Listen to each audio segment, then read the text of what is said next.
Thank you everyone for joining us for Circle of Celebration. Tonight we are in our second year of a 3-year initiative to compensate our people. They are tremendous individuals that have given themselves to Christ and given themselves to our kids. When we give this evening, we're giving from our hearts, knowing that any money received tonight is going right to them to ensure that their salaries and their benefits are competitive with the surrounding area, and that they can feel good about raising their family within our community. Tonight we're going to share the story of 3 outstanding teachers. I'm sure you'll enjoy their stories. I don't think Jake views this as a job. This is his vocation. This is where he's meant to be. This is what he's meant to do. He's the perfect fit for this age. He meets where they need to be. He starts off with these kids in 5th grade, many who have never picked up an instrument before. They start off playing hot cross buns at the first concert. He has to be very patient. I did a lot of squeaking my first 2 years, and then we got into more complex stuff. You could play one note and then switch to another note, so it makes like a ba-dum sound. I'm not really explaining this very well, but it's really fun. You get 60 or 70 band members in a band room all at once. When he raises his hands, he has their total attention. So he tells you, like, when to be quiet, like, he'll, like, go down, you know, or when to be loud, he'll, like, go up. When to play faster, he'll, like, go faster, you know? I've picked up new instruments, and I've tried new things. I've become more of a versatile musician because of him, and a better all-around, really, person. We say the musician's prayer about, like, worship God, so, like, how they want to, like, do better for God. It's fun to play, along with you have a good director that understands you. When you go into the band room, you don't have to, like, hide anything. You can just feel, like, you know, like, free. My kids just love band and they love music, and I'm sure a lot of that has to do with him and the positivity that he's made for our kids in music. Thank you, Mr. Tebby.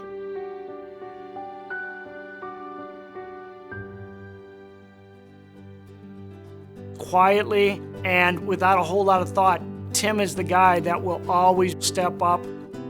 I think the storybook, Where's Waldo? I don't care where you're at, Tim Herman comes out of the weeds. He's not been in the business terribly long. I think he's in his 6th or 7th year. He's not an old stuffy banker like me per se. He's a younger guy, and the kids appreciate his youthful approach.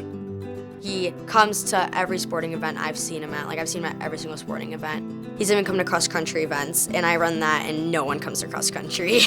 And he comes and supports. He loves being around the kids. He likes to see them having fun, moments that he remembers that were so impactful for him in school that he wants that for the kids that he's teaching.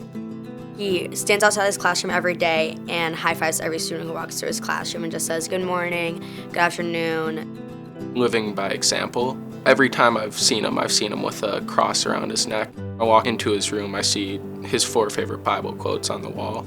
He explained every quote, why specific things were up and how important they are in his life. He always tells us, like, how much he talked to God and how much he prayed about stuff in his life.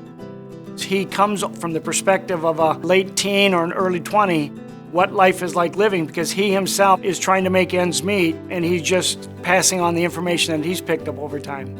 That aspect is really important to our kids today. He really wants to make these kids' experience here something that they appreciate. He sees Wallert as part of his family, and we're blessed to have him as part of the Holy Family. Thank you, Mr. Herman.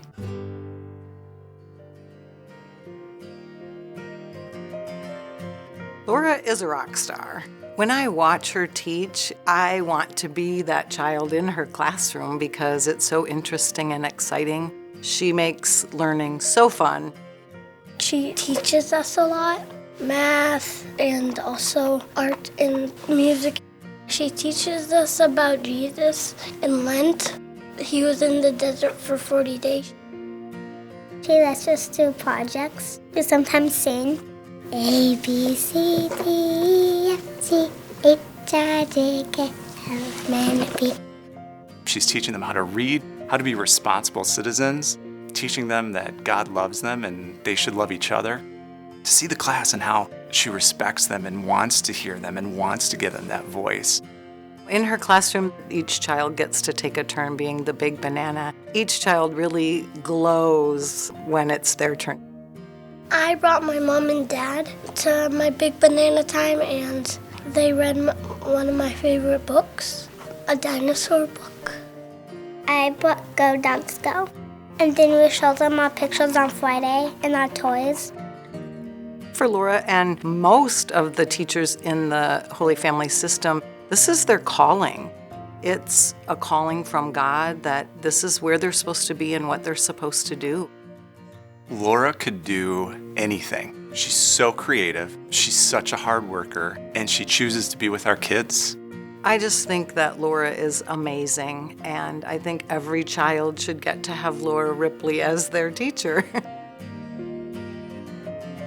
Thank you, Mrs. Ripley. I love you.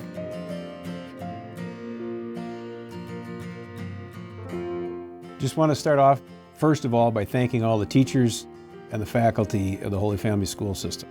Without you, Maureen and I wouldn't have met each other and grown up together with our faith. Our kids would not have done the same. So thank you very much. The hard work, the dedication, and the perseverance you had to help us grow into the adults we are.